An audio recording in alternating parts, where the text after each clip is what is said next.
Dear Margaret, we both wanted to call this book Little Western Engines, but publishers are stern men.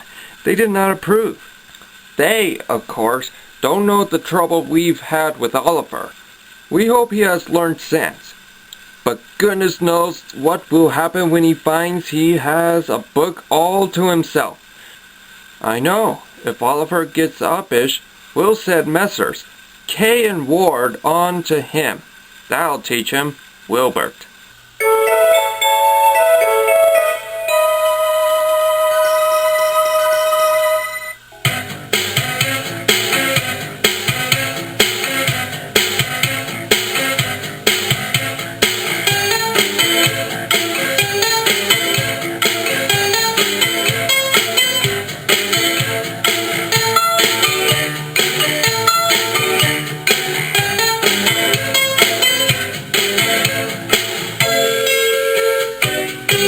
Duck, the Great Western Engine, worked hard in the yard of the big station. Sometimes he pulled coaches. Sometimes he pushed freight cars, but whatever the work, Duck got the job done without fuss. One day, Duck was resting in the shed when Sir Topham Hatt arrived. "Your work in the yard has been good. Would you like to have a branch line for your own?" "Yes, please, sir," replied Duck. So Duck took charge of his new branch line. The responsibility delighted him. The line runs along the coast by sandy beaches till it meets a port where big ships come in. Duck enjoyed exploring every curve and corner of the line. Sea breezes swirled his smoke high into the air, and his green paint glistened in the sunlight.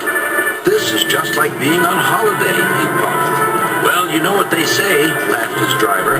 "Change is as good as a rest."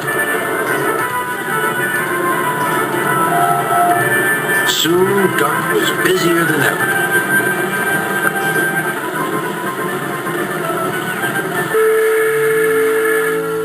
Duck felt his responsibility deeply and talked endlessly about it. "You don't understand, Donald, how much Sir Topham Hatt relies on me." "Ach, aye," muttered Donald sleepily. "I'm Great Western, and I—" "Quack, quack, quack."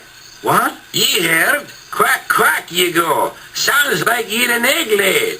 Now wheesht and let an engine sleep." "Quack yourself," said Duck indignantly. Later, he spoke to his driver.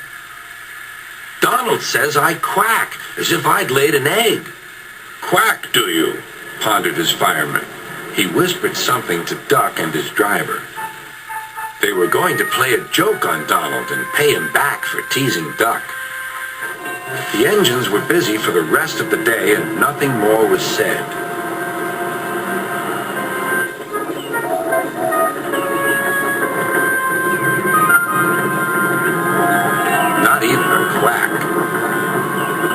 When at last Donald was asleep, Duck's driver and fireman popped something into his water tank.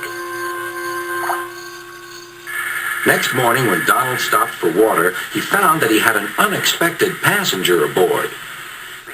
A small white duckling popped out of his water tank. "Now, who's behind this?" laughed Donald. The duckling was tame. She shared the fireman's sandwiches and rode in the tender. The other engines enjoyed teasing Donald about her. Presently, she grew tired of traveling and hopped off at the station. And there she stayed. That night, Donald's driver and fireman got busy. And in the morning, when Duck's crew arrived to look him over, they laughed and laughed. "Look, Duck, look what's under your bunker. It's a nest box with an egg in it." Donald opened a sleepy eye. Well, well, well, ye must have laid it in the night, Duck, all unbeknownst." Then Duck laughed too. "You win, Donald. It'd take a clever engine to get the better of you." There's a pond near the duckling station. Here she often swims and welcomes the trains as they pass by. The station master calls her Gilly, but to everyone else, she is always Donald's duck. On a clear day when the sky is blue and there's just enough breeze to blow the clouds away, you can stand on the big hill above the valley and watch Duck and Oliver far below, busily at work on Duck's branch line near the sea. The two engines are very proud of their matching coats of gleaming color. Oliver often talks about the time that Douglas saved him from scrap. If it wasn't for his help, Oliver will say, I might have been caught when I ran away from the scrapyard, and I would never have come to live here on Sir Topham Hatt's railway. The other engines all wanted to know about Oliver's adventures. Amazing, remarked Henry. Oliver, said James, has resource. And sagacity, put in Gordon. What does that mean, whispered Percy. I think, replied Thomas, it's about being clever and wise. He is, finished Gordon, an example to us all. I'm sorry to say that Oliver became very puffed up in the smoke box. Henry says I'm amazing. He's right. He whistled as he swooshed along the line. One day, Sir Topham Hatt came to see him. You are doing well. Now you must learn how to look after freight cars. Every wise engine knows that you cannot trust freight cars. The other engines warned Oliver, but he took no notice.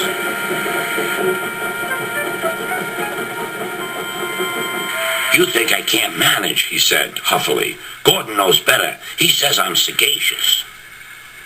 You may be good gracious or whatever you call it, but cars can be troublesome, and... Say no more, Duck, interrupted Donald. It's a pity, but the wee engine'll just have to learn for himself. Oliver pulled some loaded cars to a siding and pushed the empties to the chute.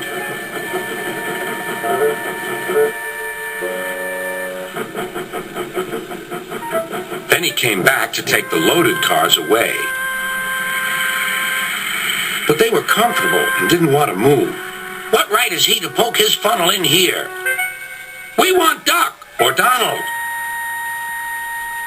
Or Douglas. Look sharp, puffed Oliver. That's not the way to speak, hissed the cars. We'll get even. Oliver heard nothing. The cars moved smoothly at first, then suddenly Oliver felt them push forward. His driver applied the brakes, but they were useless against the surging cars. On, yelled the cars. Oliver fought hard, but still they forced him on and on.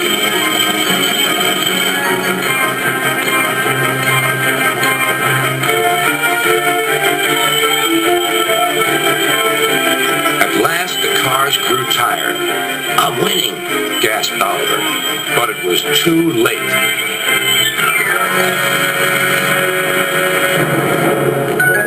Oliver lay bruised and bemused, bunker down in the turntable well. Duck surveyed the damage. Hello, Oliver. Are you being a good gracious engine? Beg pardon, but we really don't like this sort of surprise. Donald and Douglas will miss their turntable until it is mended. That evening, Oliver was hauled gently to safety. I'm sorry, sir, he said to Sir Topham Hatt. I should have listened to Duck's advice. I don't feel good gracious or whatever it is. I just feel silly. Well, Oliver, replied Sir Topham Hatt, now you know the damage cars can do. Yes, I do, sir. I look like a load of scrap iron. Oh, I don't think so, laughed Sir Topham Hatt. But you do need to go to the works to be mended. The other engines now felt sorry for Oliver. The branch line won't be the same without you, whistled Duck. Come back soon. A few days later, Oliver did come back. His coat gleamed brighter than ever. He was a wiser engine, too, and never made a mistake about cars again.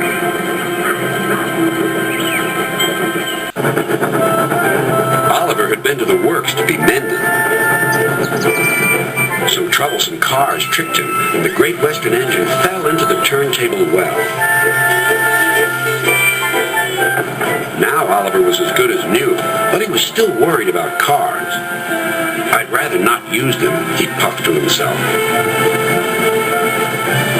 But the cars cars sang songs rude and loud. Scruffy, their leader, led the chorus. Oliver's no use at all, thinks he's very clever, says that he can manage us, that's the best joke ever. When he orders us about with the greatest folly, we just push him down the well. Up goes old Ollie. Thomas, Duck, and Percy were shocked. Be quiet, they ordered. But they couldn't be everywhere, and everywhere they weren't, the cars began again. Oliver's no use at all, thinks he's very clever, says that he can manage us, that's the best joke ever.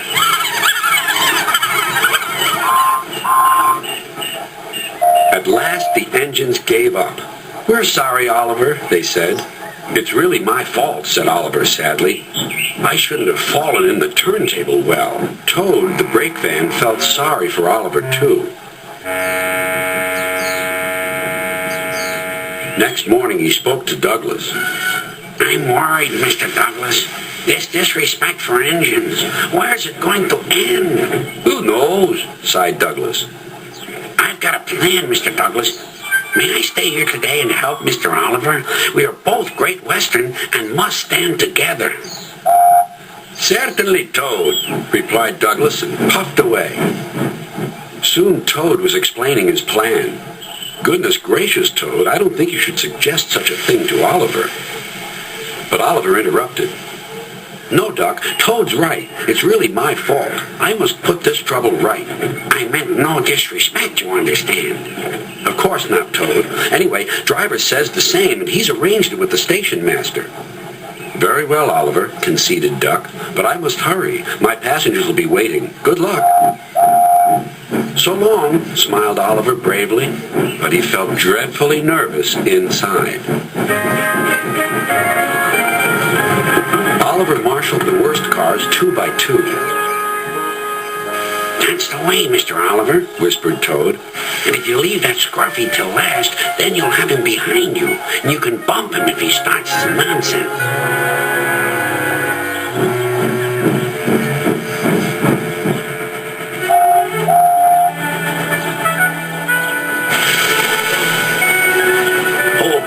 Hold back, whispered Scruffy, and pass the word to the others. The silly cars giggled. But Oliver knew what to do. There was plenty of sand on the rails and his wheels gripped splendidly. He gave a great heave. Groaned Scruffy. I don't like this. Go on, yelled Duck. Well done, boy, well done. Oh, wailed Scruffy. I'm coming apart.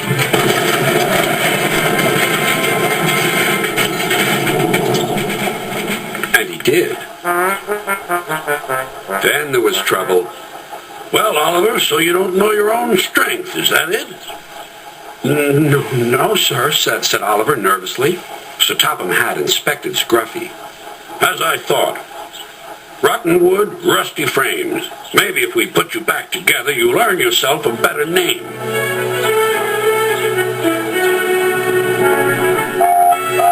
Nowadays, Oliver only takes the cars when the other engines are busy. But they're always quick to warn each other. Take care with Mr. Oliver. If you play tricks on him, you'll never be the same car again. Scruffy has learned his lesson and says nothing at all. It was a special holiday on the island of Sodor. Bertie the bus was working harder than ever before. All the engines were busy too.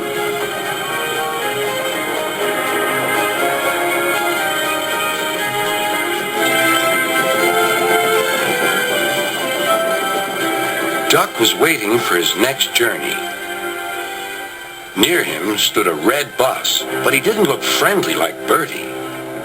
The bus growled as he gazed at the happy passengers. Stupid nonsense, he grumbled. I wouldn't have brought them if I'd known. I'd have had a breakdown or something. I'm glad you didn't, smiled Duck. You'd have spoiled their fun. Bah! Enjoyment is all you engines live for. One day railways will be ripped up. Duck felt shocked at such an idea. We have a friend called Bertie, and he's a bus, but he likes the railway. Sometimes he teases us about it, but he'd never want to see it ripped up. Growled the bus. I know Bertie. He's too small in size to be of any use. Duck took no notice. That bus is silly, he thought, as he steamed away. At the junction, Duck told Oliver all about him. I call him Bulgy, chuckled Oliver, and then he puffed happily away.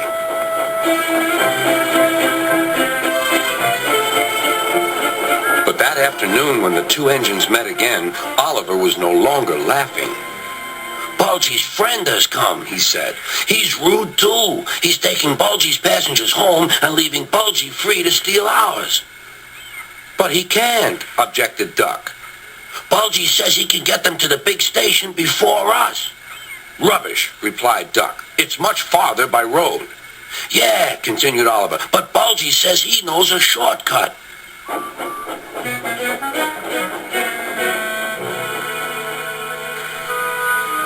That evening, the engines were preparing for the homeward rush. Where are the passengers, they wondered. Look, shrilled Oliver. Look at Bulgy. He's a mean scarlet deceiver. Bulgy was wearing a large sign saying railway bus. Yeah, boo snubs, he jeered as he roared away. Come on, puffed Duck to his coaches. Let's see what he's up to.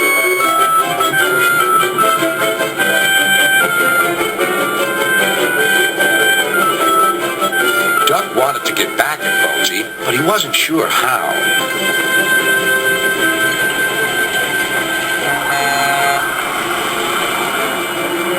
Then, in the distance, Duck saw a man waving a red flag.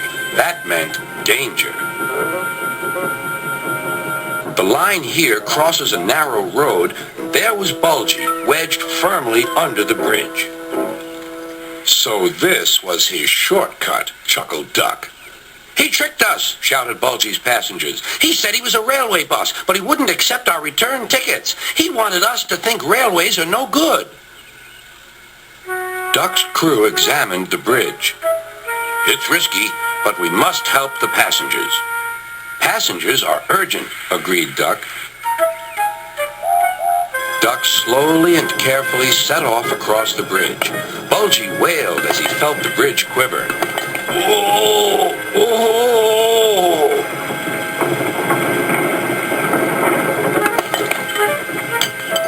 Stop! He shouted. It might fall on me. That would serve you right for telling lies, said Duck. But the bridge didn't collapse. Duck made good time, and all the passengers caught their trains. The bridge is now mended, but not, unfortunately, Bulgy and his ways. He never learned sense. He's a hen house now, and his lies can do no harm. The hens never listen to them anyway.